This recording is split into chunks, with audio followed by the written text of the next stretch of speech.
Round 1. Hello and welcome to Duel of the Spellslingers. My name is Nemesis. I'm going to be bringing you commentary today for a preliminary round match. So this is round number 2 of tournament number 4, and we're going to be doing commentary today for a match between David, aka Kodarian, and Wizards of the Coast Lucas. David is going to be playing with an Ajani deck today, and Lucas is going to be playing with Kiora. So an interesting matchup here. With Ajani, a focus on getting out some big creatures and seeing if they can be pumped up. And then Kiora, a little bit more control.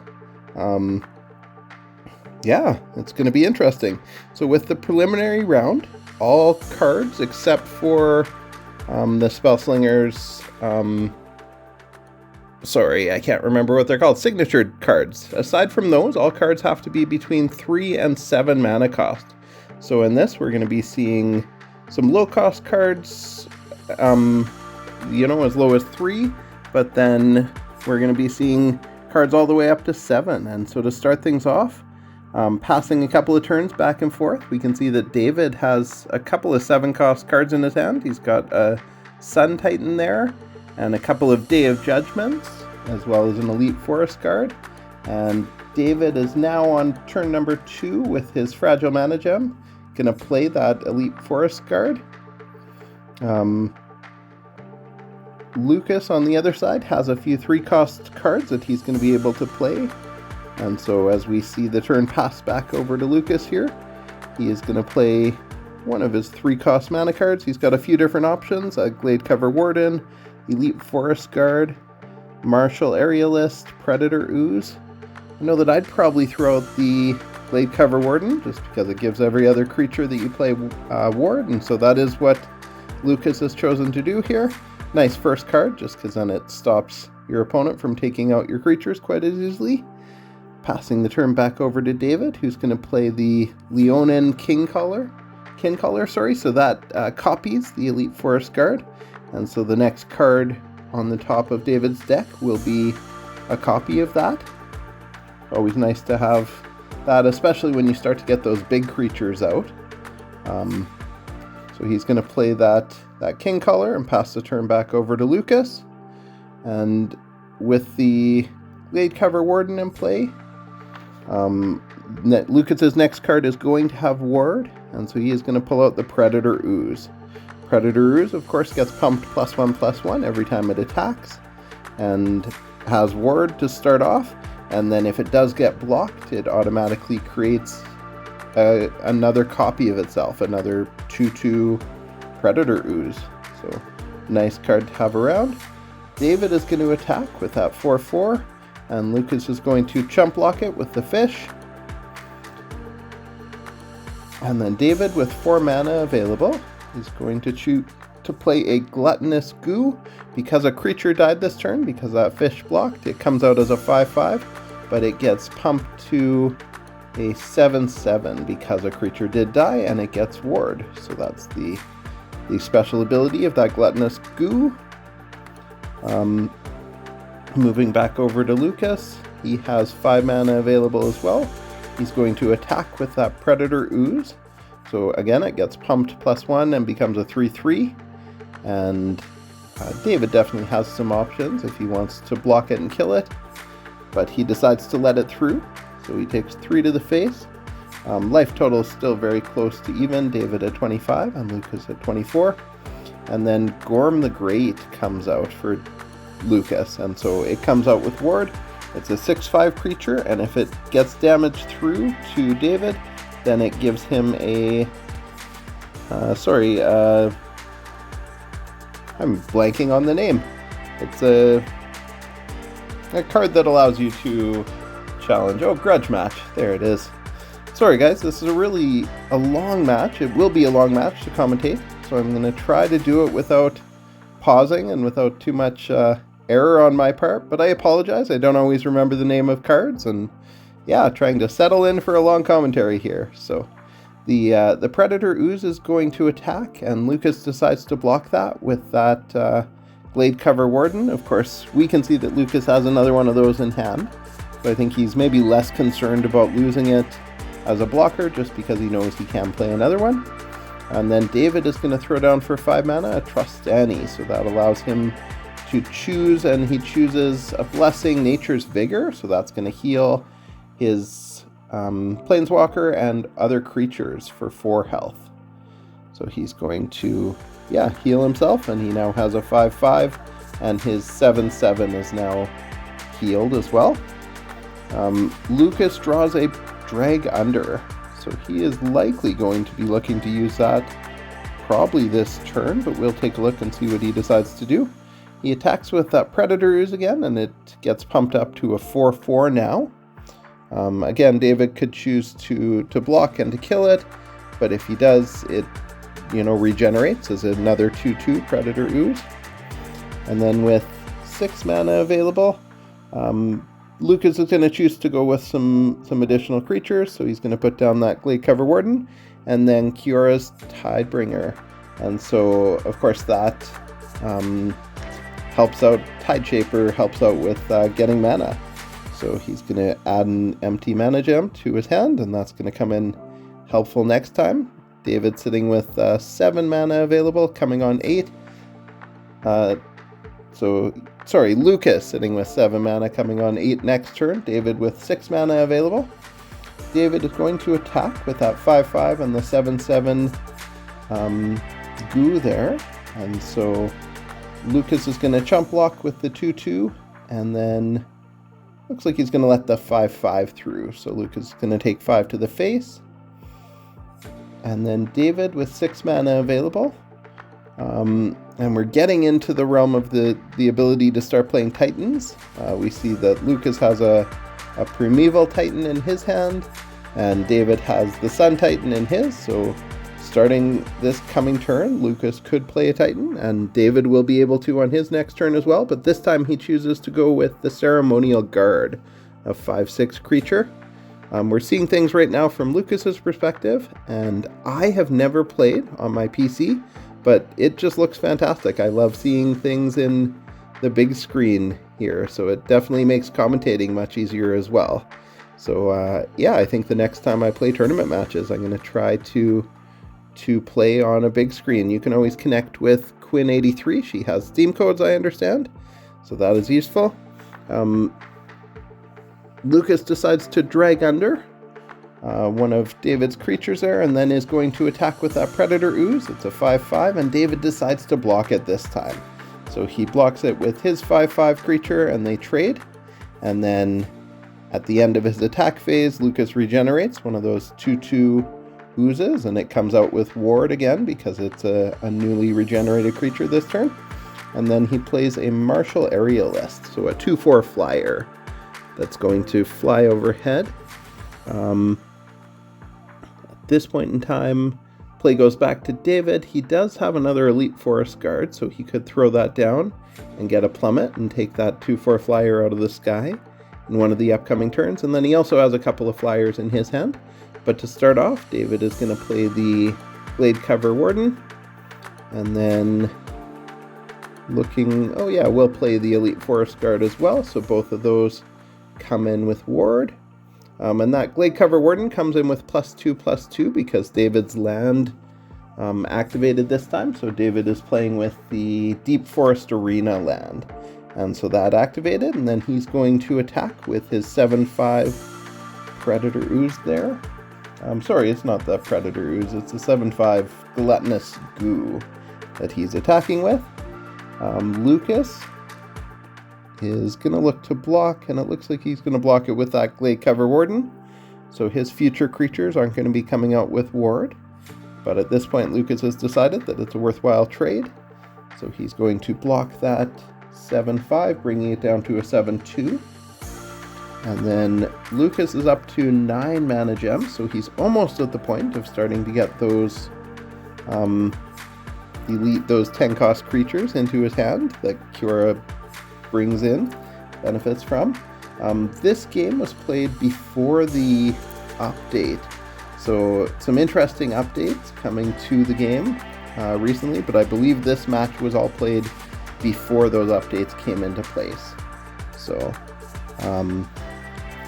Lucas with 9 mana attacks with his Predator Ooze, and David's going to block that with a 4/4, and so it's going to regenerate, and then the 2 overhead swings through from that 2/4 flyer, and then again that Predator Ooze regenerates, and then with 9 mana available, Lucas is going to play, it looks like, he's debating between either the Octopummeler or the Survivor's Regalia, and then probably his 3-cost creature. He decides to go the creature route here, so the Octopummeler, and then the Elite Forest Guard, which is going to allow him to draw into his hand a card, and he can choose a Naturalize, a Plummet, or a Nuzzle. He's going to choose the Plummet and take down a future flyer. I always like that option. I think it's a wise choice just to have that in your back pocket, especially if someone pulls out something. Now, of course, we don't have the ability to see the really high-cost creatures, like the 8/8, whose name I can't remember right now, that comes in with haste and trample, the angel with a shield as well. We won't be seeing that in play because the max card cost in this round of the tournament number 4, round number 2, the max card cost is 7. So we're not going to see the plummet needed for those kind of creatures, but there's still many other flyers that your opponent could be bringing into play. So it's always nice to have a plummet on hand, and David shows it right now. Decides to use his plummet to take down Lucas's 4/2 flyer.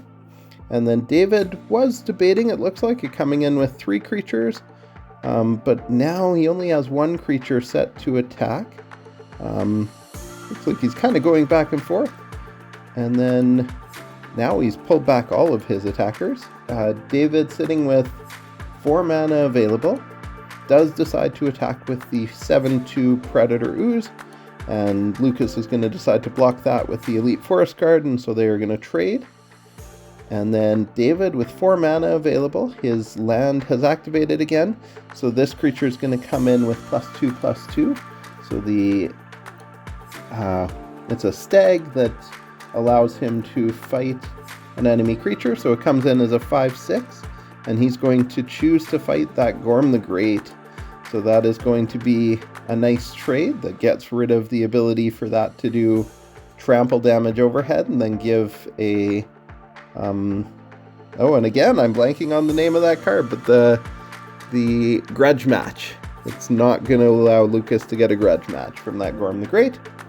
Lucas with 10 gets a Tidemaker Lorthos. So that's the 8/8 that gives trample +1/+1 8 times to other creatures on the board. So Lucas could bring that out. Also sitting with 10 mana available. He's going to choose to attack with just the Predator Ooze. It looks like. Kind of debating if he's going to bring out that Octopummeler. I know I would have attacked with the Octopummeler because it's always nice to have the additional 0/1 chump blocker.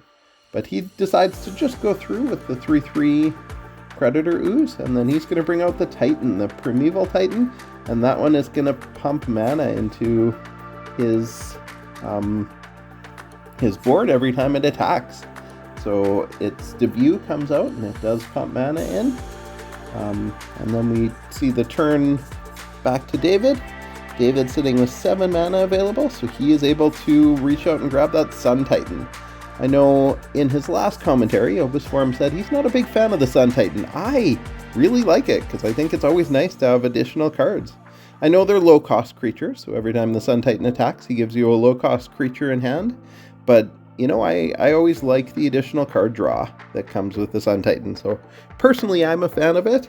But, you know, everyone varies on how much they like the various Titans, those 7-cost creatures that make things interesting for sure. The Octopummeler is a 6-cost card that comes out as an 8/8, so I still consider it to be one of the Titans, even if it isn't named a Titan necessarily. But, so David brings out that Sun Titan, it comes in with Ward, and he decides not to attack with anything, it looks like. So choosing to turn the turn over to Lucas, and Lucas is going to bring out that 8/8, which is going to give everything a whole bunch of different cards +1/+1 boosts. Let's see what it gives boosts to. So it looks like it's boosted the Predator Ooze a few times, up to a 5/5. And then that Octopummeler becomes a 9/9, and that Titan, instead of being an 8/8, is now an 11/11. So upon attacking, that Predator Ooze becomes a 6/6. So looking like pretty good board position right now for Lucas. And David is going to declare some blockers. So he's going to block the 11/11 with a 4 power creature. And then he's going to block the Predator Ooze, knowing that at this point, with a full board, Lucas's Predator Ooze isn't going to regenerate another one of those.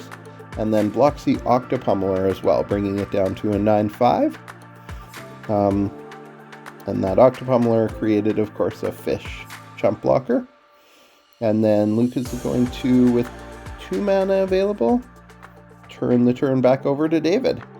So David has 8 available mana to start the turn here. And David is going to play Smite the Monstrous to get rid of that 10/10 with Trample. So that is a smart move. And then he's going to attack with his Sun Titan, bringing a Stoneforge Mystique into his hand.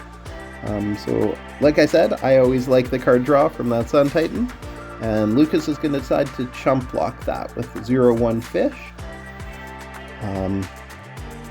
Yeah, again, we're in for a pretty long match. The runtime of this match is over an hour long.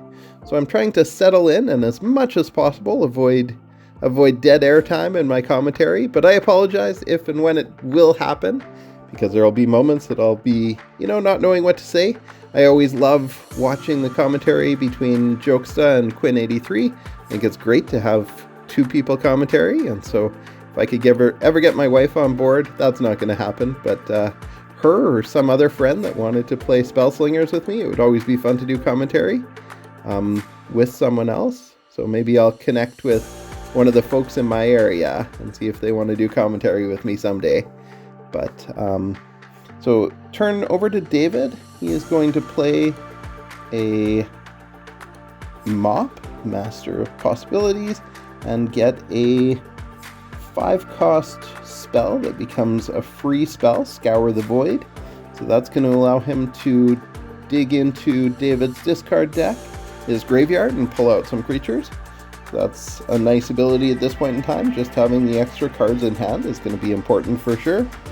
And then Lucas is going to choose to attack with the Octopummeler, the Titan that gives him an extra boost of mana every time, and his Predator Ooze. So he swings through. David with the Sun Titan has a shield on it, so he's going to use that 9/9 shield to block and kill the Primeval Titan. The other Titan gets blocked, and then David's going to let the Predator Ooze swing through for 7.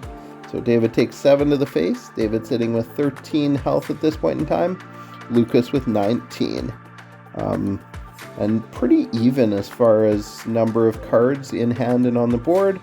And then, of course, with the playing of that, Lucas just increased the number of cards that he has available to play by 4. So nice time to do that, to bring some extra cards into your hand. And then Lucas is going to play that Gelatinous Goo, which comes in as a 7/7 because a creature died this turn. And then, even though he has 4 mana available, he's going to pass the turn back over to David and chooses not to spend his additional 4 mana at the end of the turn. David, with 9 mana available, is going to play a Stoneforge Mystique, I believe it's called. And that's going to allow him to draw a card. That's a 1-cost. And so he draws a Mystic Weapon.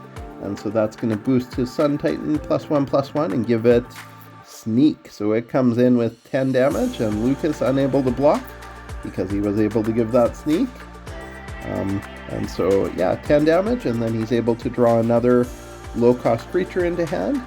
And then David is going to play a 3/4 flyer. Yeah, nice card. Comes in with Ward because of his Glade Cover Warden there. And so at this point in time, it's looking good that Lucas did choose a while back to take that Plummet. It's always nice to have that, but of course, on this next turn, Lucas not able to plummet it down because it has Ward. So Lucas is going to bring out Martini, the Puff Doom. So that is one of those, having hit 15 mana, he is able to send 2 creatures back to hand. So he's going to send the Sun Titan and that Gladecover Warden that had come in boosted. He's going to send those 2 back into David's hand, and then is going to attack with all 4 creatures that are able. David is going to trade that flyer with his Octopummeler, so it gets rid of that. And then we have to imagine David is also going to block, and he decides to block the Predator Ooze with the 2/3. So he does block, and then is going to still take 11 damage to the face. So David down to 9 health, and Lucas also sitting at 9 health. And then Lucas on his turn is going to play the Trostani, so that's going to give him a blessing. And at this point in time, he is going to choose. So there's always the soldiers, he won't choose that one, the health, or the empty mana gem. And he's going to choose heal himself and each creature for 4. So that's going to boost his Predator Ooze by 4, bringing that up to an 8/7, and then healing Lucas for 4, bringing him up to 13 health. David sitting at 9 health at this point in time with 10 mana gems available as the turn passes over to him. And with Lucas with a full board, David is going to use Day of Judgment, clearing out all 5 of those creatures. So that makes things a whole lot more even for David. And then with the 3 mana remaining, he's going to play Soul of the Wood. So a nice creature that gives him some heal when it dies. That's going to heal him up by 3 when that Soul of the Wood dies, and it comes in as a 4/4, usually a 3/3. Turn passing over to Lucas, who's going to throw down a 5/8 with Fight, so that's the Brawler. Brawling Behemoth it's called, and he's going to fight that 4/4, getting rid of it. And so he has a 5/4 on the board, and then he's going to bring Momir Vig into play. So it comes in as a 3/3 with a 1/1 that automatically at the end of each turn gets a +1/+1 and a blessing or some other bonus. And so it's going to get, in this turn, it's going to go +1/+1, and it is going to get Trample. And so it is now a 2/2 with Trample. Always a nice card to have, Momir Vig there. And then that, his friend. Wish I knew what that was called. Can't remember offhand. David is going to play the Stag, the Spear Crown Stag, and is going to get rid of Momir Vig, which is nice because it's going to mean that 2/2 isn't going to get any bigger. Not going to get out of hand on him. And then David has 6 additional mana available. He's going to play a couple of... I think just the Gladecover Warden, leaving him with 3 mana available, and then Blindside. And he's going to take out that 2/2 with Trample and just get rid of that. And then the turn passes back over to Lucas, sitting with 6 creatures in hand, 6 cards in hand, and draws another. Again, hands and creatures on board are fairly even. And then Lucas is going to play the Spear Crown Stag and is going to fight the other Spear Crown Stag. So kind of nice to get rid of that. And then with a 5/4 is going to attack. And then is going to bring out the Frost Titan. So that's a beautiful card. One of my favorite Titans for sure. Is going to make it so that Gladecover Warden can't block. And then he's going to swing through for 5 to the face, bringing David down to 7 health. Lucas sitting at 13 at this point in time. On David's turn, of course, David still has a Day of Judgment in hand, so we might be seeing that sooner rather than later with Lucas developing a bit of board position here. Of course, Lucas not aware of the cards that David has in hand. Again, shout out to our video editing team, Tortuga, our fearless leader, of course, and then Antler, for all the work you guys do at making it so that we can see both hands. I think that's fabulous, just to be able to see what's coming out on both sides of the board.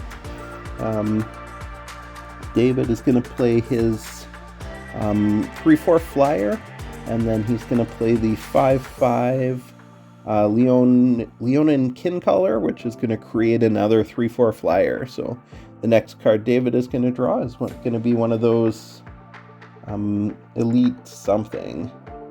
Eminent Archangel is what it's called, so he's going to pull out another Eminent Archangel.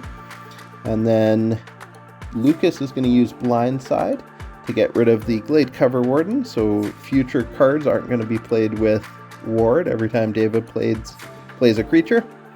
And then Lucas is going to choose to play his Elite Forest Guard and to draw a Nuzzle into hand, and then to heal up that 5/4 becomes a 5/8, so it fully heals a creature.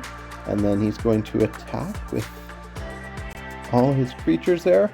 David had activated, and I kind of missed that, but he had previously activated the Immolating Glare, so it takes out that 8/8 Frost Titan. And then David is going to take 5 to the face there. And then with a whole bunch of mana left, Lucas is going to play the Predator Ooze. Decides not to bring out General Damri at this point in time. He's going to hang on to that and save it for the next turn. He's also got a couple of Plummets in hand, so those are important cards, especially as we see David with one flyer available to him and another in hand. It's going to be nice for Lucas to have those Plummets available to him. David's land activates, so I believe whatever creature he plays is going to come in +2/+2. So he is going to play the Sun Titan, and it does come in as a 10/10 with Ward. And then the Sun Titan, I believe, does allow him to draw a card immediately. Some of those Titans don't always come in, the Octopummeler being the main one I'm thinking about that doesn't have a debut, and that's probably because the Octopummeler isn't a Titan. So I think all the other Titans do have a debut, not just an attack, but I'm not entirely sure about the Sun Titan, if it does allow him to draw a card when it comes into play. Lucas, having hit 20 mana, gets another one of his big dogs there. So he's got the 10/10 Arithmedes. So that one comes in, it's a 10 cost, comes in with Ward and can't be blocked, and can't be prevented or avoided. So it's a nice card with Sneak that he probably will be playing. Maybe not this turn, but likely. Lucas decides to go in and just swing in with his 3/3 Predator Ooze, and David decides to block it with a 5/5. So that's going to die and then come in again as a 2/2. And then, time for the Arithmedes, and it is a 10/10, so it's going to come in with Reach, Sneak, Ward, and can't be countered. So if David were playing blue and we're trying to counter it, he wouldn't be able to. A nice 10/10. David sitting with 12 health. However, even though it has Ward, it can be countered by Day of Judgment. It looks like that is what David is playing here. So he's going to eliminate everything on the board, knowing that taking 10 health is going to be 10 life is going to be pretty detrimental. So at this point, we're sitting fairly even as David wipes the board. He has 12 life available and Lucas has 13. And David, after playing that Day of Judgment, is going to play the General Eldamri. And I have to imagine that Lucas is also going to be playing his General Eldamri. And then Lucas draws the Brawler. And so he's going to be using that 5/8 to fight with the 5/4. And so he's going to take out David's Eldamri, and then he's going to play one of his own. Well, at this point, if I were Lucas, I know it wouldn't make much of a difference, but I'd also be using the extra 4 mana and throwing down that Sylvan Shrine, just because it never hurts to keep pumping up your mana. And if he gets to 25, it brings out another one of those, big guys. And anytime you can get a big guy in your hand, it's worthwhile. So that's what I would be doing if I were Lucas. Lucas decides not to. He's just going to let that Sylvan Shrine sit in his hand and just kind of be. He also has a Plummet available to him. On David's turn, he's going to play the Elite. The 7/8 normally comes in 2/2 less than that, but his land is activated. And then he plays another one of them that comes in as a 5/6. So it's a guard. And then the Soul of the Wood comes in as a 3/3 that will give David healing. So always nice to have that healing. Lucas is going to play the 2/2 Kyora's Summoner that brings him an extra mana, so it brings him up to 23 mana. Again, if I were Lucas, I'd be throwing down that land just to boost your mana a little bit. It never hurts to have the artifact that boosts mana, but he decides not to. Turn passes back over to David, whose land activates again. So at this point, David's land is definitely making an impact because it's going to cause his creatures to come out +2/+2. Lucas had chosen to use that refreshment stand, which gives both planeswalkers at the beginning of the game a random cost card. So, sometimes it works in your favor, sometimes it works in your opponent's favor, but at this point in time in the game, Lucas is definitely not getting any positive impact from his land, whereas David is still getting +2/+2 intermittently to his creatures. And at this point in the game, when, cards are scarce and both players have more mana than they can use, it's nice to have that card come in as a 5/6 with Ward. So he plays another one that's going to give his future creatures Ward. And yeah, definitely a bonus to have that for David. If I were Lucas, again, drawing another Sylvan Shrine, I'd be playing both of those and just pumping up mana as much as possible, because it never hurts to hit that 25 and to get another one of your big dogs out. One of those 10 cost mana creatures that can definitely make an impact on the game. David, trying to see if he can make an impact on the game, is going to play the 7 cost Survivor's Regalia. So it's an artifact that allows him to draw a card into his deck that's a legendary. So he draws the 3/1 Regina's Redeemer, I believe. And so that's a flyer that can't be killed on your turn. And then David is going to swing through with everything. And I think that is going to be the game. Pretty darn close. Yeah, no, it's going to be 13 exactly. So Lucas is going to block, but David is going to swing through for 13 health, and David is going to take round number 1 of this second round preliminary stage of tournament number 4. Again, we're in for a long haul. This is a match that definitely goes the distance. So bear with me. My name is Nemesis as I'm trying to do commentary here. I've poured myself a bevy, and here we go, round number 2. Fight. So again, David bringing us the Ajani, and Lucas bringing us the Kyora approach. So neat to see both players' approaches on this. Again, all creatures and all cards must be 3 cost to 7 cost. So David is going to start us off with he throws back a couple and draws a 3 cost creature, so he does have something that he can play on the 3rd turn here.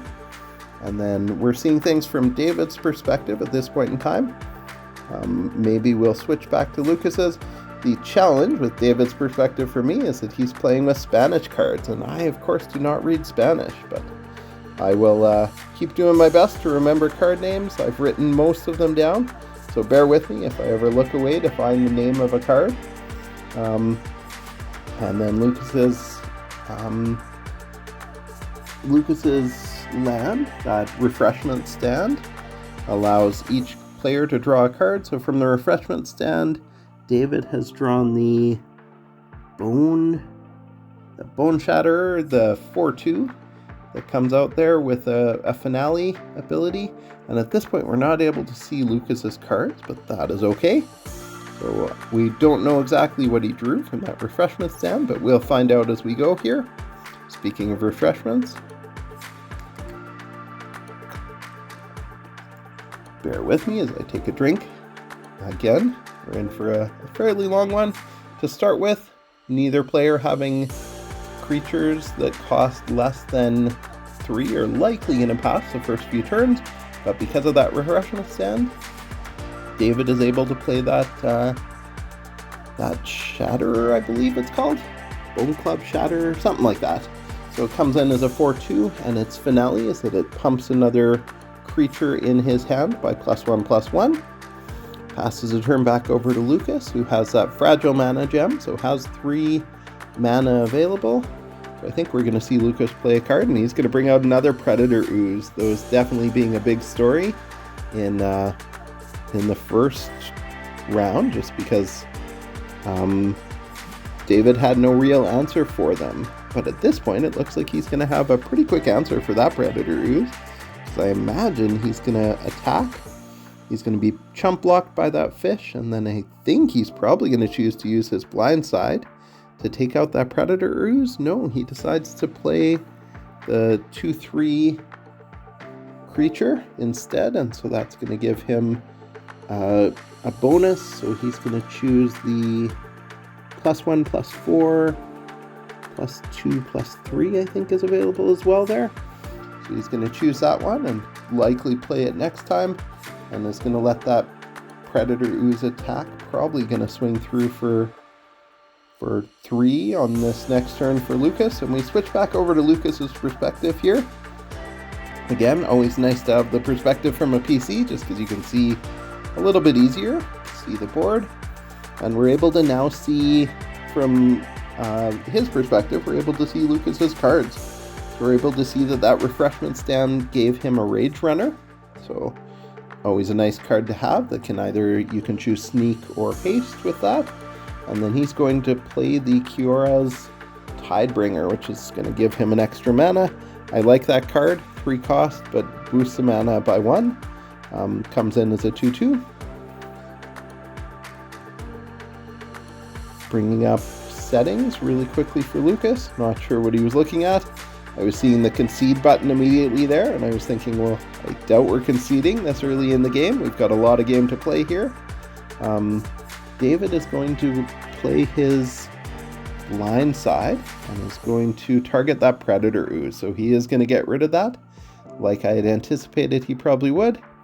And then he is going to, having pumped up that, so it was a +1/+1 and ward is what he gave that Shambler. So that comes in as a 5/3 now, and Lucas decides to take the 7 damage to the face, decides not to block with his 2/2 chump blocker, and then with 5 mana available, Lucas is going to bring out the Glade Cover Warden and then that Rage Runner. So again, comes in with either Sneak or Haste, a 3/1, and he is going to choose to give that, so it comes in with Ward, which is always nice, the ability of the Glade Cover. He's going to choose to give it Sneak, so he is going to sneak through for 3 damage next time, unless David has an answer for that. And he's not going to choose to attack, so the turn swings back over to David. And David at this point with 5 mana available, and he has Trust Annie in hand, so that's probably what he's going to choose to do as his 5 mana play. But we'll watch and see here, and I imagine he's going to come in and at least swing with that Shambler for the attack. He draws the Stag, comes in as a 4/5 because it's gotten a bit of a boost there, so it comes in 4/5, and he's going to attack, I imagine, either the Glade Cover Warden or that, well, he can't attack the Rage Runner because it comes in with Ward. So he does attack the Glade Cover Warden and takes care of that creature. And then David's going to swing through with both the 2/3 and the 5/3. And we'll see if Lucas decides to let him through with both creatures or if he's going to block. Decides to block the 5/3 with his 2/2. And then he's going to let the 2/3 in for 3 damage to the face. So Lucas sitting at 15 health. David sitting up at a nice 25 health. So David looking fairly good at this point in the game, but still a lot of match to play, as we saw in that first round match, where it definitely went the distance and swung back and forth midway through. One of the things about having this many high cost cards, 3 to 7 mana pull, is that games can definitely swing back and forth a little bit more. In round number 1 of this tournament, we definitely saw a lot of those fast, people playing with the Chandra and the, blanking on the other planeswalkers' names, but you're seeing a lot of people swing through a lot faster, whereas these games definitely go the distance and can swing back and forth a whole lot more. Lucas playing the Master of Possibilities and draws a plot. That is a nice draw. Gives him a 0 cost, gives him 2 extra mana and 2 cards. So yeah, that's a great card to pick up with that Master of Possibilities. I'd be very happy with that. And again, boosts the mana from 6. He's now up to 8. So yeah, good play there, Lucas. And then passes the turn back over to David. David coming in with 5 mana available, as it looked like his Deep Forest Arena activates. So the next creature he plays is going to come in +2/+2 with Ward as well.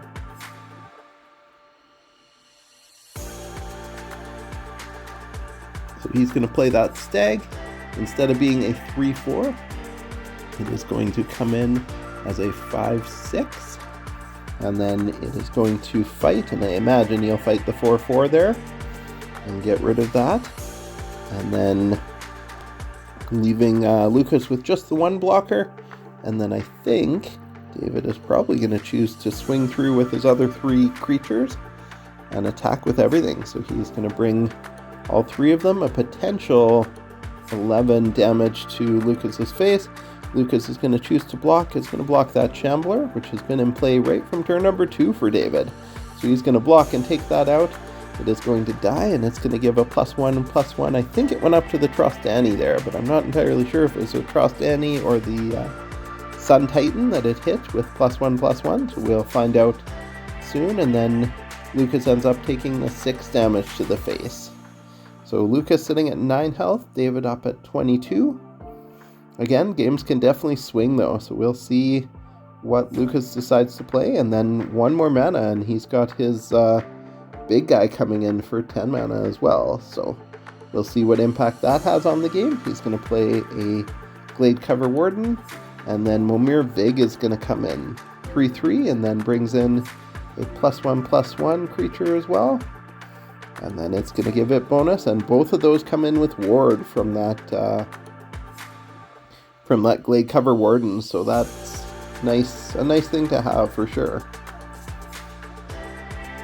And at the end of the turn, that 1/1 is going to boost up to +1/+1, and then it gets a +1/+2, so it becomes a 3/4 there from that Momir Vig. So 3/4 and a 3/3 and a 3/4 on Lucas's side, and then passes the turn back over to David, who's going to play a Trust Annie. So that's going to give him a blessing, so he can choose between healing and he decides to go with the healing. So boosts all creatures +4/+4, as well as his own planeswalker +4/+4, and that's a nice thing to do at this point in the game. And then he's going to attack with both of those stags on the board. So a 4/5 and a 5/6 David is swinging through with. Lucas has the ability to block both. He's going to decide to sacrifice the Momir Vig and Momir Vig's buddy there. So he's going to sacrifice both of those and not take the 9 damage to the face. Lucas, of course, sitting at 9 health, so can't afford to take 9 damage. And then with only 1 mana available, David's going to pass the turn back over. Lucas with the 10 mana, so he is going to draw the Tidemaker. So that's, of course, an 8/8 that boosts other creatures by +8/+8 combined. So a nice card to have. Not sure if it's the answer with David having so many cards on his end. I think Lucas instead needs to bring out a couple of cards and try to create a little bit of a response to the board position that David has right now. Because David definitely with an advantage as far as what he's got on the board and what he's able to attack with. And Lucas needs to have a response. So he's going to bring out the Primeval Titan, comes in as an 8/8. And then needs another blocker. No, decides to go with the Blindside. And Blindside that 6/6 Trust Annie. So that's going to get rid of that card. Dealing 8 damage to it. And then Lucas has no more mana available, but now has 2 cards on the board, at least available as blockers. With David sitting with 3 potential attackers, and then Lucas is going to decide to swing through with the Gladecover Warden, knowing that if any of the creatures block, they will die. And so David decides that it's a worthwhile trade, trading the 4/2 Stag for that 3/4 Gladecover Warden. So both those creatures are going to die. And then David, with the possibility of doing getting one creature through, but yeah, Lucas sitting in much better position at the end of that turn. Swings back over to David, who's got 7 mana available. He does have a Titan in hand, so he could bring out that Sun Titan. Again, I've mentioned that I am a fan of the Sun Titan with the ability to draw extra low-cost cards. David is going to attack with both his creatures, and Lucas, of course, going to block with his Titan, and he's going to block the 5/3 so as not to take 5 damage to the face.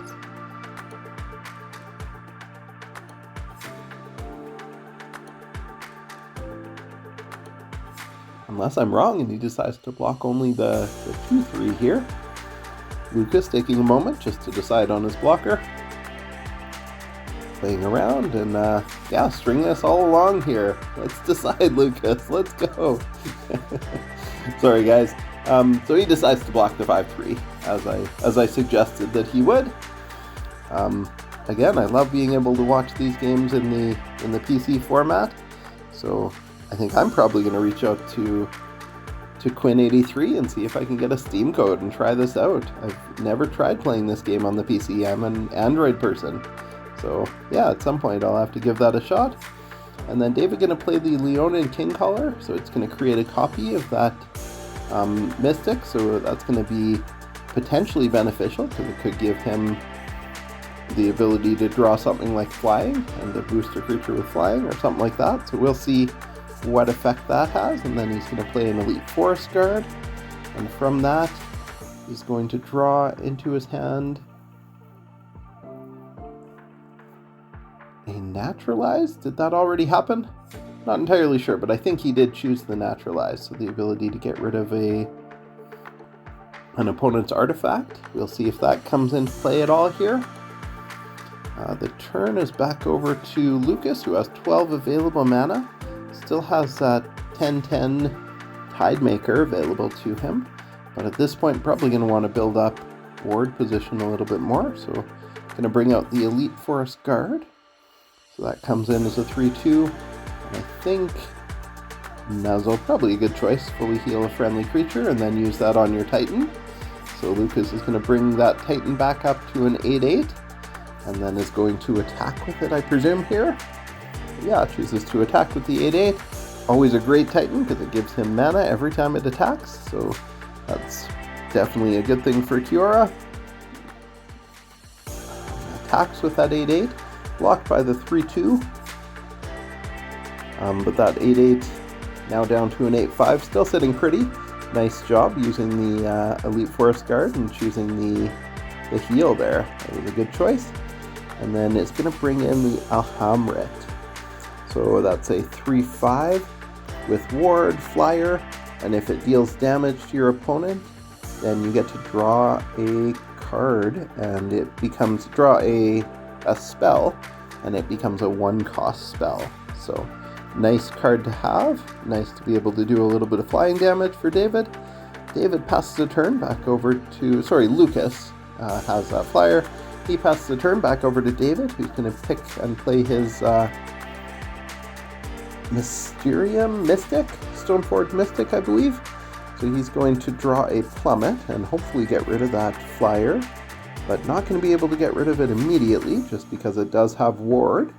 So Alhamret is likely going to be able to swing through for at least 3 to the face and draw that spell. We'll see how that affects things. David then chooses to play another Mystic and is going to get Ward, and Sneak. So that Leonin Kingcaller becomes a 5/5 with Sneak. So that is a big deal, definitely, doing 5 damage to the face. David is going to, Lucas sitting with 2 life, David sitting with 26. So things are close to over here, but David does pass the turn back over to Lucas. We'll see if he can pull something out, sitting with just 2 health at this point, 2 life with that Kiora Planeswalker. So as we talked about, he is going to attack with that Alhammer, and then likely going to attack with the, and I'm not sure if at this point you attack with only 2 health. You can't afford to let any of David's creatures through at this point. So you're going to need to come up with some answers. Fortunately, he has a few options here. So he's going to play Blindside first of all to get rid of that 5/5, which is the only blocker that could actually block and take out that Titan. Lucas is going to attack with the Titan and the Flyer, it looks like. And then do we bring out the Tidemaker Orthos, or do we bring out one of the other potential answers? So he's going to attack first. And I was wondering if he, either brings out that Tidemaker before attacking, and then with 15 mana, brings out the Arixmethes is what it's called. So that 10/10 10-cost creature with Sneak. So that could be an answer, but David's sitting at 26 health at this point. David not too worried about that. And then that does get through, and it does draw a creature in hand. And I guess any card that it draws turns into a 1-cost creature. And so at this time, Gorm the Great is going to come out, because for 1 mana, that's definitely great value.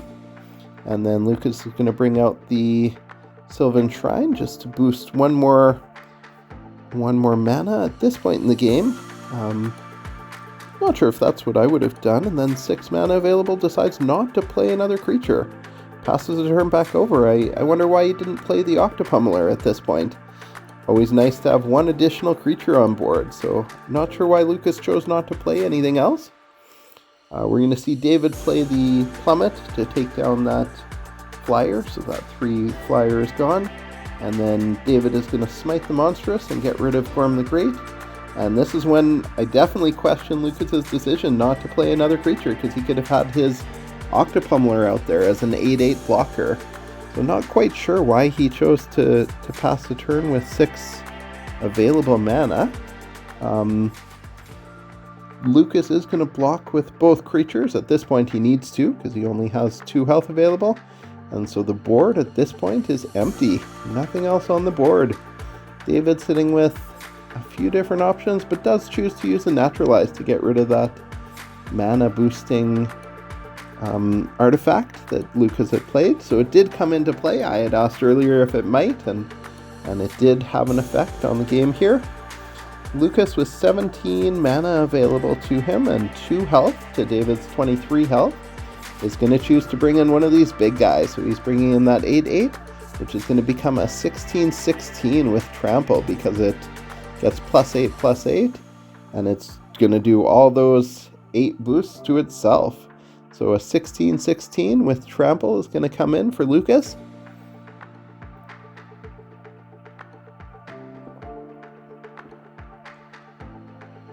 Little bit of lag on the computer here, but we see Lucas also playing the Elite Forest Guard, and is going to choose a Plummet. So choosing a Plummet of his own, just because he does need the ability to take down a Flyer if David is able to play one. And then things definitely shifting here a little bit with Lucas sitting with that 16/16, and then again Lucas leaves 6 mana available and passes the turn back over to David. Sorry, 4 mana this time.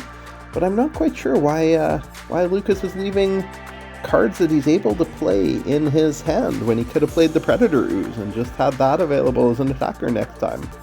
Not sure what his thinking there is. Maybe there's a reason he's doing that, but I definitely don't understand it personally. So David is going to play the artifact. That's the Survivor's Regalia. So an artifact that allows him to draw a good card into his hand. And so with this one, he's going to draw the Ilrag, which is a haste attacker. So that could definitely play into things here. Just because with only 2 health, if David's able to sneak something through that can attack. And then David plays the Glade Cover Warden, comes in as a 6/7 because his land is activated. So that 6/7 blocker is available, but Lucas swinging through with the 16/16 and the 3/2, but that 16/16 with Trample. So that's definitely a big boy coming through is going to definitely deal 9 damage to David. Depending on how David decides to block here, David decides to block the smaller of the 2 creatures and just take the 16 to the face. So David taking 16 is going to be brought down to 7 health here. So definitely a big swing in the game with that 16-16 completely undamaged. And Lucas able to bring out that Octopummeler so that the next time it attacks is going to give him a 0-1 fish. Always nice to have. And then he could bring out the Behemoth. It's not going to be able to attack though because that creature has Ward. And so it's going to come in as a 5/8, but not going to have any effect. And then no point. Well, I mean the Mist Raven again, the flyer. So Lucas decides to pass the turn even though he had 5 mana available. Decides not to play that 3/3 flyer, the Mist Raven or the Predator Ooze. Yeah, David with 9 mana available. His land has activated, so the first creature he plays is going to come in as a +2/+2. And David is using the Survivor's Regalia to find a legendary creature here. And the, great legendary draw. That, I can't remember her name for the life of me, but the, kind of like a stone something. So that 8 creature might come into play, we'll see, because if he decided to play that as his only card, it could take care of that 16-16 with Trample, because if it blocks it, it becomes a 2/2. So we'll see if that's what David decides to do, and I think it is going to be, it's definitely the choice I would select at this point in time. So yeah, still the 9 mana available. Could also play the 6 and the 3, but that isn't going to save David. At this point, he's going to need something that can actually answer that 16-16. So the Sage Centaur and the Soul of the Wood, and I think he's going to get trampled over here. I think if David had instead chosen to change up the way he played things, he could have potentially answered that 16-16 with a blocker, and then blocked the 8/8, only taking 5 damage. So I mean, Lucas still looking good at this point in time, but I think that he's going to be able to trample over with that 16-16 with the way David chose to bring out a 7/7. So I think that is going to be the game in Lucas's favor here. But let's see how the attacks play out. Lucas drawing a shell game, so that definitely could have an impact. He could potentially make that Gladecover Warden into a 0/6 shell creature. And then he is going to play so he's going to throw the Gladecover Warden back to hand actually, instead of making it a 0/6. And then he's going to attack with all 3 creatures, and that is going to be the game, because Lucas is going to be able to trample over with that 16-16. So no matter how David blocks here, he is going to be able to trample overhead for the victory. So yeah, again, I think that David potentially had a different way of playing it if he had played that. And now I just want to remember the name of that 8-cost stone girl. But yeah, that I think would have been the answer. And instead, David takes the hits, and Lucas hangs on with 2 health. So at one point, I think he was outmatched 2-25 or something like that. So he was, things were not looking good for Lucas, but he pulls out the victory. So we have a deciding round number 3 coming up. Okay, here we go. This is game number 3 of this preliminary match between David, aka Kodarian, and Wizards of the Coast Lucas. I took a pause after commentating that second game just to look up the name of that 8-cost creature, and it's called Sisters of the Stone Death. It's the one that I believe could have been the potential answer for David against Lucas's 16-16 Trampler there. And if you're using Survivor's Regalia, which allows you to draw a legendary creature, then you definitely want to bring that legendary creature into the game when it is a potential answer to a mammoth like that 16-16 with Trample. But let's not get hung up on round number 2. Let's move on to round number 3 here. So that refreshment stand, again helping out David as he's able right away to play that Bone Shambler. So yeah, nice 4/2, gives a creature on its finale, gives a creature in hand a +1/+1 boost. So yeah, nice that David's been benefited a little bit by that refreshment stand.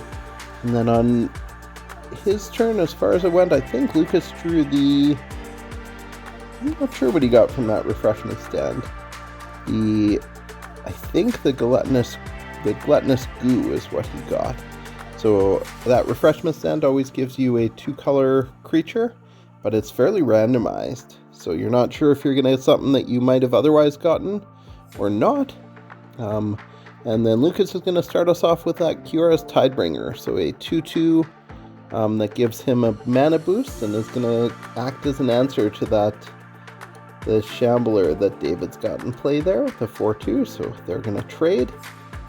And then that is going to give a +1/+1 boost to a creature in David's hand. So I think it went to the flyer, that Archangel there. So we'll see how that comes into play a little later. And then David is going to use the 3 mana available to play the Mystic Stoneforge, or Stoneforge Mystic, sorry, and draw a weapon in hand. And so we'll see what he drew. I didn't see offhand what he had drawn there. Lucas playing Momir Vig for 4 mana, and then it's going to boost the friend there up to 2/5. So we've got a 2/5 and a 3/3 on the board for Lucas, and that 2/5 potentially being boosted at the end of every turn, depending on if it sticks around here. David, with 4 mana available, is going to play the Stonecrown Stag, and is going to get rid of the Momir. So yeah, he brings that down.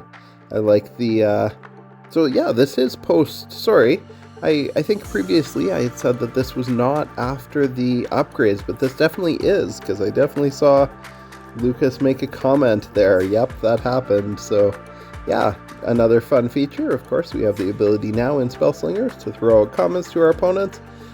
You type in something like hello, and you're not sure exactly what it's going to say, but I like that it's customized for each of these planeswalkers. It's pretty fun. So I'm a fan of that feature. Well done, developers. I think Lucas on the Wizards of the Coast team, though I'm not entirely sure what it means when it says Wizards of the Coast Lucas, but I think that's what it means, that he's part of the development team of the game. Back up to David Kodarian with 5 mana available. David is going to play the 4-cost Spearcrown Stag. That's going to take care of one of those Predator Oozes that Lucas just played. He played 2 of them on his turn. So that's a nice answer to at least one of those. And then he picked the +1/+1 with armor is what he ended up choosing. So he gives that to his 3/2, his Mystic, which was gets boosted to a 3/2 and now has armor. And then turn shifts back over to Lucas. Lucas is going to play that the Warden, the Glade Cover Warden, so that's going to give future creatures ward. Always a nice thing to have. And then Lucas is going to swing through with that Predator Ooze. And Lucas, sitting with 4 mana available, is going to wait and see if a creature dies this turn. And then I think would probably play that Gluttonous Goo. Or if a creature doesn't die, is probably going to play the Elite Forest Guard and get a card from that in hand. So we'll see what Lucas decides to do here. A creature has not died this turn. So the Gluttonous Glue, if he decides to play that, would come in as a 5/5, but wouldn't get the boost and wouldn't get ward. So it looks like he does decide to play it, even though it won't get the +2/+2 boost, but it does get ward from the Glade Cover Warden. So it does still come in as a 5/5 with ward. The turn shifts back over to David, who has 6 available mana. David gonna decide what to do here. 6 mana, he's not able to access the Sun Titan, or he's got another one of those Day of Judgments in hand. A nice big board clear there. But with 6 mana available, he is able to access the Trostani or the Flyer, which I believe got a +1/+1 boost earlier in the game here. So he could access either of those, or he could look at using something like the Stoneforge Mystic, and yeah, 2 of those 3 costs. So he's going to use the Blind Side and is going to take out the other Predator Ooze. So those Predator Oozes that have definitely been a thorn in David's side since game 1, when they kind of stuck around all game. He gets rid of both of those early on here. And then David, sitting with 3 additional mana, plays the Stoneforge Mystic and draws a card again. I didn't see what it was, but we'll find out soon. And then attacks with that 3/2 with armor. And it's going to get blocked by the Gladecover Warden, which is a 3/4. So kind of a favorable trade, gets rid of the armor, brings that down to a 3/1. And then David is going to shift the turn back over to Lucas, who has 8 mana available at this point in the game. So a couple of options here. We could see the 7 cost 5/8 Brawling Behemoth. So that is going to come out and is going to fight with the Mystic, the 2/3 Mystic, it looks like. So it takes a couple of damage, and then Lucas is going to attack with that 5/5. David deciding on blockers here, likely going to block with one of his 3/2 blockers. And then David sitting with 1 mana left over, won't have anything left to play. So he will, Lucas sitting with 1 mana left over, will pass the turn back over to David. David, his land, Deep Forest Arena, activates, so the next creature he plays is going to come in with +2/+2. He is going to bring in his Trostani. Okay, so a 5-cost creature, and it's going to give him a blessing. So it's going to give him an empty mana gem. So always nice to boost up your ability to play creatures later on in the game. And then he's going to play that Mystic Weapon, and it is another armor +1/+1. So his stag becomes a 4/3 with armor. Interesting that he didn't throw that on the Trostani. I would have made the 8/8 armored, but decides to throw it on the stag regardless. So, and actually now it looks pretty good when the Trostani gets frosted by the Titan there. So the Frost Titan comes in for Lucas on his turn, that 7-cost Frost Titan, and that causes the Trostani to be frosted, stunned, so it is stunned and unable to block, and then the 4/3 is able to use his armor and block that, but David still takes 8 health to the face. Lucas sitting at 21, David with 17 health at this point in the game. And then the turn shifts back over to David, whose land activates. So he has 7 mana available, and the first creature will come in as a +2/+2. So the 4/5 becomes a 6/7 flyer. So it was boosted previously by that Shambler. And so a 6/7 flyer in the air for David comes in with Ward. And he's going to pass the turn back over to Lucas, who's going to use the blind side to take out the Titan there. That's a good play. And then is going to use the bird to send back into hand. So the Mist, I think it's a Mist Raven, going to send something back into hand, and then it freezes the 6/7 flyer and swings in for 8, 9, 10, 11, 16 damage to the face of David that turn. So that is big in favor of Lucas here. And Lucas sitting with superior board position. As we've seen in game number 1, definitely, things can shift back and forth many times, and Day of Judgment played by David. That is a perfect time to play that, with only a flyer that's stunned at this point in time in play. And then David shifts the turn back over to Lucas, who's going to bring out, I think, that Tidemaker Lorthos, which, as we saw last time, would come in as a 16/16 with Trample, with only 8 health on David's side. I think that's probably the play here. But, I mean, the other option is Gorm the Great and Master of Possibilities, and you see what you get.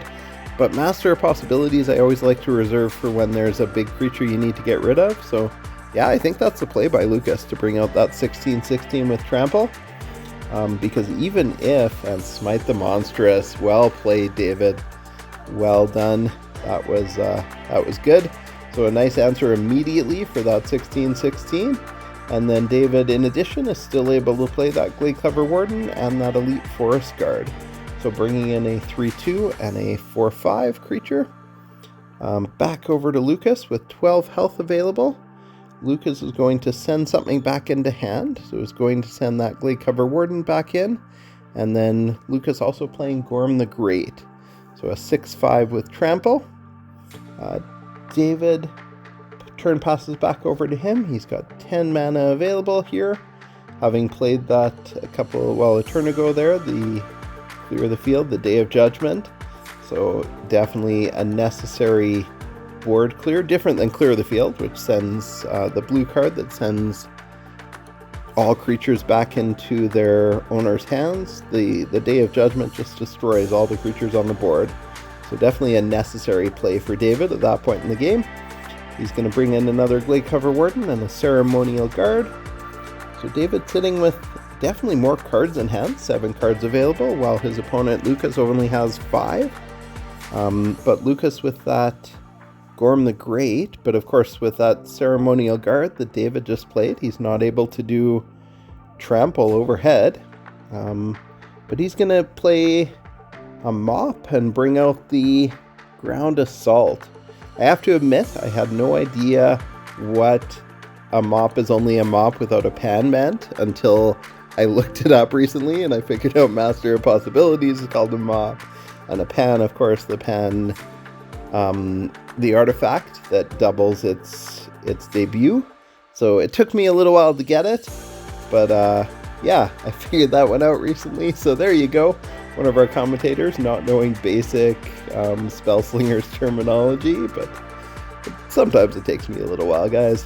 So the turn passes over to David. He's got 11 health left. Lucas able to throw down a couple of blockers, so he's sitting in good position, and he throws down that Omnath, so that can grow every time he gets a mana gem. So definitely could be interesting, especially if he ever had a way to give that Trample. David's going to choose down to throw down that Sun Titan, and then puts down a Soul of the Wood, a 3/3 that allows him to heal for 3. David's sitting at 8 health at this point in the game, and Lucas with 21. So we'll see what happens here. Lucas going to boost his mana by 1 more and brings in a Titan, so he gets Teeny the Puff Doom. And that is going to come in as a 7/7 and return 2 cards to hand. He's going to choose the Sun Titan and I imagine the Guard, the Ceremonial Guard. So he's going to send both of those cards back into David's hand.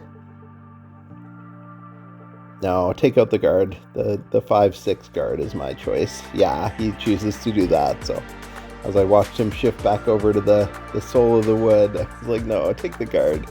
So he, attacking with everything. He's got a 6/5 with Trample, which is going to do damage to David's face. So he's going to end up with a Grudge Match in hand after this turn. And then the 4/4 and the 12/7. So David, of course, needs to block the 12/7. So blocks the Omnath and then blocks that Gorm the Great, but still does take 3 to the face from that. And then is going to take 4 to the face from the Mop, the Master of Possibilities. And so David sitting with 4 health, Lucas sitting with 21, and then Lucas with that Grudge Match in hand. So definitely a big card, able to boost one of his creatures +1/+1 and take on one of his opponents. And sitting with 21 health, David with 11 mana available, but it's looking like I'm not sure what David could do to pull this out at this point in time. So he's going to play the Stag. That's going to come in as a +2/+2. So it comes in as a 5/6, able to attack a creature, and I think... Okay, so he decides to take out that Gorm the Great. So that is gone, but Lucas still with really good board position at this point in time. He plays a Guard and an Elite Forest Guard, so 2 guards into play, and no mana available. And so, yeah, the minimum damage Lucas is going to be able to swing through Client Hang. So the minimum damage that Lucas is going to be able to swing through with is going to be 6. And so Lucas is going to be able to swing through for the victory. And Lucas takes it 2-1. And that was definitely a slog, but it's been a pleasure joining you guys. This has been Duel of the Spellslingers. Definitely watch out for The podcast is coming up, and thanks for listening. Thanks for watching. Click that like and subscribe button. Have a great night. Bye.